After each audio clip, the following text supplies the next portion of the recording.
Hello guys, তো খুবই দুঃখের সঙ্গে আমি আমাদের ক্যাম্পটাকে টাটা করে দিলাম। তারপরে বেরোনোর আগে ব্রেকফাস্ট আমরা করে নিচ্ছি। ঘুগনি ছিল, লুচি ছিল, ডিম সিদ্ধ আর একটা করে রসগোল্লা ছিল।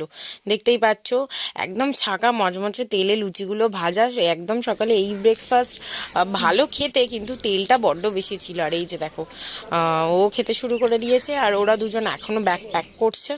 আর এই যে শেষবারের মতো আমরা ভিউটা দেখে নিচ্ছি। আর জলটা আজকের অনেক কাছে, এত দূরে তো আমরা যেদিন এসেছি খুব দূরে ছিল।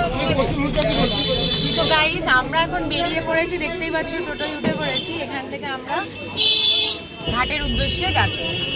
টাটা। থেকে এরকম একটা ভেহিকলে যাচ্ছি।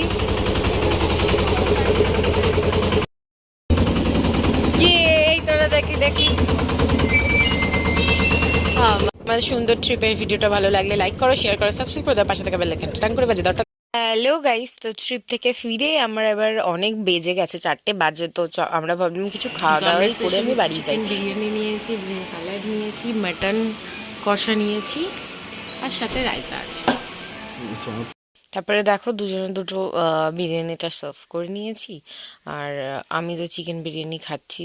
আমার বিরিয়ানিটা ওই দিন এত খিদে পেয়েছিল না, ট্রুলি বলছি। শরীরটাও খারাপ করে গিয়েছিল বাসে, আর খিদের চোটে আমি মানে পুরো পেট ভরে খেয়েছি।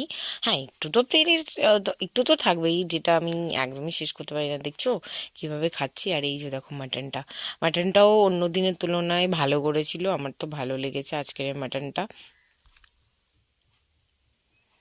তো শেষে কোকও ছিল, কোক দিয়ে শেষ করলাম আমার এই গোটা ট্রিপটা। ভিডিওটা ভালো লাগে লাইক করে দিও, টাটা।